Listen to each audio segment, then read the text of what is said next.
اور اس سے پہلے اللہ کے رسول صلی اللہ علیہ وسلم خود یہ عمل کر چکے تھے کہ آپ نے ایک دفعہ زمین پر پڑی ہوئی ایک کھجور کو اٹھایا اور منہ میں رکھا، اور جیسے منہ میں رکھا آپ کو یاد ہے کہ کہیں یہ صدقے کی نہ ہو، تو آپ نے فوراً سے اس کو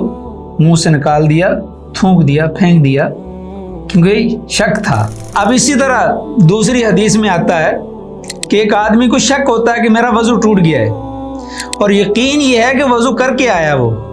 وضو اس نے بنایا، پورا وضو کیا ہے، اب اس کو شک ہو رہا ہے نماز سے پہلے یا نماز کے اندر کہ میرا وضو ٹوٹ گیا ہے، اب یہ شک ہے، تو اس کو حکم دیا گیا ہے کہ وہ لا ينصرف عن الصلاة حتی یسمع صوتا او یجد ریحا، یقین ہو کہ مجھ سے کچھ خارج ہو گیا ہے تو ٹھیک ہے، اگر شک ہے تو شک کی بنا پر وہ اپنے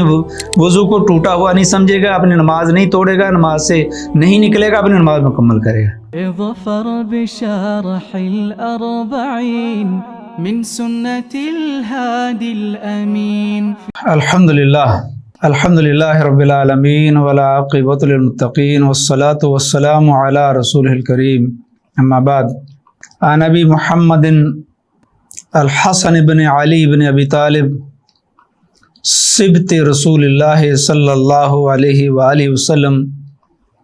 وریحانتہ رضی اللہ تعالی عنہما قال حفظت من رسول اللہ صلی اللہ علیہ وآلہ وسلم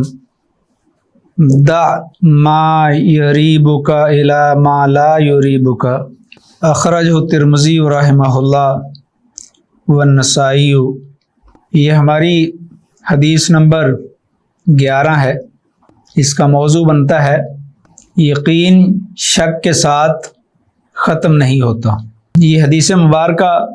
نبی اکرم صلی اللہ علیہ وآلہ وسلم کے دو شہزادے نواسۂ رسول سیدنا حسن رضی اللہ تعالی عنہ کی روایت ہے۔ ابو محمد ان کی کنیت ہے۔ اس حدیث کے اندر بھی تذکرہ ہے سبط رسول اللہ، سبط کا معنی ہے نواسا، سبط رسول اللہ، اللہ کے رسول صلی اللہ علیہ وسلم کے نواسے، و ریحانہ، ریحانہ پھول کا نام ہے، اور آپ کے شہزادے اور آپ کے پھول تھے، جنت کے شہزادے اور نبی اکرم صلی اللہ علیہ وسلم کے پھول۔ تو وہ فرماتے ہیں کہ حفظ تو میں نے اللہ کے رسول صلی اللہ علیہ وسلم سے یہ بات یاد کی ہے کہ آپ نے فرمایا ہے دا، چھوڑ دیجئے، ما، اس چیز کو، اس بات کو، اس قول کو، یریبو کا، جو تمہیں شک میں ڈالے، الی ما لا یریبو کا، اس طرف یا اس کے لیے جب شک سے دور ہو جاؤ۔ تو یہ حدیث بھی جوامع کلم سے ہے، جو اللہ تعالیٰ نے نبی اکرم صلی اللہ علیہ وسلم کو جوامع کلم کی ایک خوبی عطا کی ہے کہ اس کے اندر بھی الفاظ بہت مختصر ہیں، بہت کم ہیں،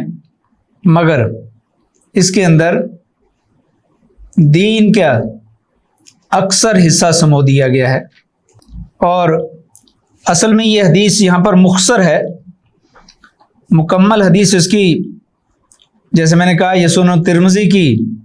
اور اس کو جامع ترمذی بھی کہتے ہیں، اس کی روایت ہے، اس کے اندر ہے دع ما یریبک الی ما لا یریبک فإن الصدق طمأنینۃ وإن الکذب ریبۃ وفی الحدیث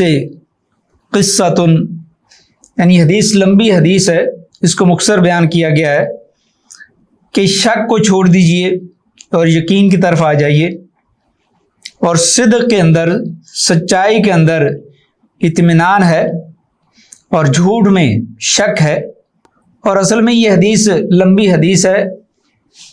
اس میں دو طرح کے جو قصے کا تذکرہ کیا جا رہا ہے۔ ایک تو یہ ہے کہ سیدنا حسن رضی اللہ تعالیٰ عنہ نے صدقے کی کھجور کو کھا لیا تھا۔ اللہ کے پیارے رسول صلی اللہ علیہ وسلم نے چونکہ سید اور بنو ہاشم پر اور خانوادہ رسول پر صدقہ جائز نہیں ہے، تو آپ نے صدقے کی کھجور کھا لی تھی، جیسے منہ میں ڈالی اس کو چبانا چاہا اور حلق سے تھوڑا سا نیچے گئی تو اللہ کے رسول کو پتہ چلا آپ نے ان کے حلق میں انگلی ڈال کر اس کھجور کو باہر نکال لیا تھا، اور اس سے پہلے اللہ کے رسول صلی اللہ علیہ وسلم خود یہ عمل کر چکے تھے کہ آپ نے ایک دفعہ زمین پر پڑی ہوئی ایک کھجور کو اٹھایا اور منہ میں رکھا، اور جیسے منہ میں رکھا آپ کو یاد ہے کہ کہیں یہ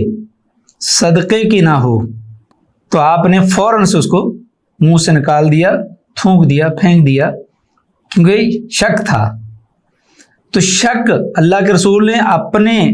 عمل سے بھی ثابت کیا کہ شک والا کام، شک والی چیز اس سے دور رہنا ہے، وہ نہیں کرنا۔ اور جب ان کے نواسا حسن رضی اللہ تعالیٰ عنہ انہوں نے یہ کھجور کھانا چاہی تو ان کے حلق سے بھی نکال دی گئی۔ اور دوسری اس حدیث اسی طرح دا ما یریبک الی ما لا یریبک، اس کے اندر جو اگلی حدیث ہے یا اس کا اگلا حصہ ہے، اس کے اندر وہ دعا ہے جو مشہور دعا ہے، ہم قنوت میں پڑھتے ہیں، قنوت وتر میں پڑھتے ہیں،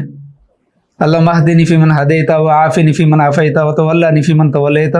یہ پوری دعا اسی حدیث کا اگلا حصہ ہے۔ تو بہرحال یہ حدیث مبارکہ ہمیں بتاتی ہے کہ انسان کو چاہے اس کا تعلق عبادات سے ہو، معاملات سے ہو، اس کا تعلق دینی امور سے ہو، اگر اس میں اس کو شک پڑ جائے تو شک پر عبادت نہیں کرنی چاہیے۔ شک کے روزے سے منع کیا گیا ہے کہ آپ شک کے طور پر، احتیاط کے طور پر، رمضان ابھی شروع نہیں ہوا اور 2 دن پہلے روزہ رکھنا شروع کر دیں کہ کہیں چاند میں غلطی نہ ہو جائے دیکھنے میں، تو اس سے منع کیا گیا کہ ایسا روزہ نہیں رکھیں۔ مکمل یقین کے ساتھ عمل کیا جائے۔ اور اسی طرح جو 6 نمبر حدیث ہم اس سے پہلے پڑھ چکے ہیں، ان الحلال بین و ان الحرام بین و بینہما امور مشتبہات، کہ حلال واضح ہے، حرام واضح ہے، اور ان کے درمیان کچھ شک والے امور ہیں، اور ان میں بھی کہا گیا کہ ان سے بھی بچنے کا حکم ہے کہ بچو۔ اور مثال دے کر سمجھایا گیا ہے کہ اس کی مثال اس چرواہے جیسی ہے جو کسی دوسرے کی چراگاہ کے قریب لے جا کر اپنے جانوروں کو اگر چروائے گا تو عن قریب ممکن ہے کہ اس کے جانور دوسرے کے فصل میں، دوسرے کی حدود میں داخل ہو جائیں، اس لیے اس سے دور رہے۔ تو جو مشتبہ چیزوں پر عمل کرتا ہے اس کی مثال اسی طرح کی ہے کہ وہ آج مشتبہ چیز پر، شک والی چیز پر عمل کرتا ہے، اور کل وہ ممکن ہے کہ حرام کردہ حرام چیز میں بھی، حرام قول، حرام فعل، حرام عمل میں بھی وہ مبتلا ہو سکتا ہے، اس لیے اس سے بچا جائے۔ اور یہاں جو بات کہی جا رہی ہے کہ اگر کسی معاملے میں شک ہے تو اس کو یقین میں بدلا جائے۔ نماز کے اندر جو حکم ہے کہ اگر کوئی آدمی بھول جاتا ہے اور اس کو نہیں پتہ چل رہا کہ اس نے اس سے جو پڑھ رہا تھا نماز 2 رکعتیں پڑھی ہیں 3 پڑھی ہیں، اس کو صحیح طرح سے نہیں سمجھ آ رہی کہ میں نے 2 پڑھی ہیں 3 پڑھی ہیں، تو اس کو حکم یہ دیا گیا ہے حدیث کے اندر کہ وہ پہلے کسی یقین کے اوپر بنیاد رکھے، یا اس کو 2 بنائے یا اس کو 3 بنائے، پھر اس کے بعد جا کر وہ پہلے یقین کرے، کیونکہ دین میں شک نہیں ہے، یقین ہے۔ ایک آدمی یقین بنائے کسی ایک پر کہ بھئی کوئی اپنے آپ سے بات کرے، اپنے پیچھے جائے کہ میں نے پہلی رکعت میں تو یہ پڑھا تھا، دوسری میں یہ پڑھا تھا، یا یہ تیسری ہے یا دوسری ہے، تو اس کو کسی ایک طرف یقین کی طرف لے کر آئے اور پھر اس کے بعد وہ اس پر عمل کرے۔ اگر اس کا یقین جا رہا 2 ہی پڑھی ہے تو ٹھیک ہے، اب وہ تیسری پڑھے اور چوتھی پڑھے، اگر 4 رکعت والی نماز ہے، اور شک میں نہیں۔ اب اسی طرح دوسری حدیث میں آتا ہے کہ ایک آدمی کو شک ہوتا ہے کہ میرا وضو ٹوٹ گیا ہے، اور یقین یہ ہے کہ وضو کر کے آیا، وہ وضو اس نے بنایا، پورا وضو کیا ہے، اب اس کو شک ہو رہا ہے نماز سے پہلے یا نماز کے اندر کہ میرا وضو ٹوٹ گیا ہے، اب یہ شک ہے۔ تو اس کو حکم دیا گیا ہے کہ وہ لا ینصرف عن الصلاۃ حتی یسمع صوتا او یجد ریحا، یقین ہو کہ مجھ سے کچھ خارج ہو گیا ہے تو ٹھیک ہے، اگر شک ہے تو شک کی بنا پر وہ اپنے وضو کو ٹوٹا ہوا نہیں سمجھے گا، اپنی نماز نہیں توڑے گا، نماز سے نہیں نکلے گا، اپنی نماز مکمل کرے گا۔ تو یہ اسی طرح کسی بھی معاملے میں اگر آپ کو شک ہے، دین کا معاملہ ہے، حلال حرام کا ہے، تو شک کی بنیاد پر اس کو نہیں سر انجام دینا چاہیے، اس کے بارے میں یقین حاصل کرنا چاہیے۔ اور یقین دو طرح سے ہے، وہ ایک تو ہے کہ خود تعلیم حاصل کرے،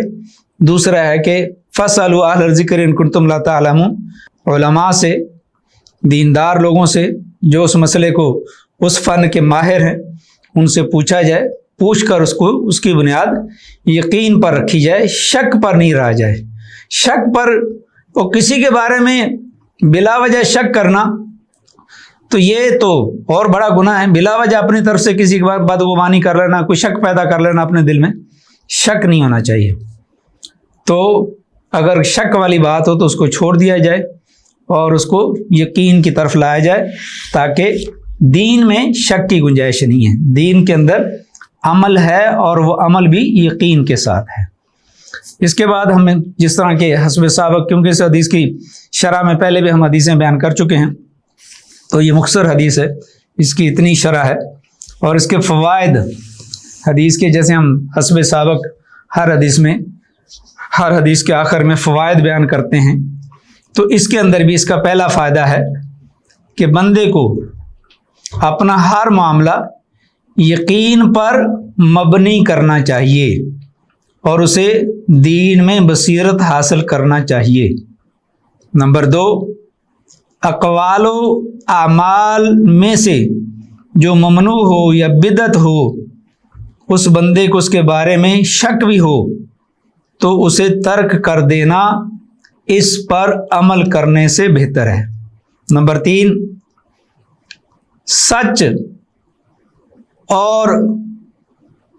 حق پر دل مطمئن ہوتا ہے، سچائی اور سچی بات پر اور حق بات پر دل مطمئن ہوتے ہیں اور نفس کو سکون ملتا ہے۔ نمبر 4، جھوٹ اور باطل سے دل پریشان ہوتے ہیں اور نفس بے قرار، قلق اور اس میں نفرت پیدا ہوتی ہے۔ اور جیسے میں نے پہلے بھی بتایا، 5 نمبر اس کا یہ کہ حدیث جوامع کلمات میں سے ہے کہ بندہ دینی ہو یا دنیاوی امر ہو، اگر اس میں اس کو شک ہے، تردد ہے، تو اسے چھوڑ دینا بہتر ہے۔ فائدہ نمبر 6 ہے کہ تقویٰ اور پرہیزگاری تمام صغیرہ کبیرہ گناہوں کو چھوڑنے کا نام ہے۔ اصل تقویٰ یہی ہے کہ گناہ چھوٹا ہو یا بڑا ہو، اس سے بچا جائے،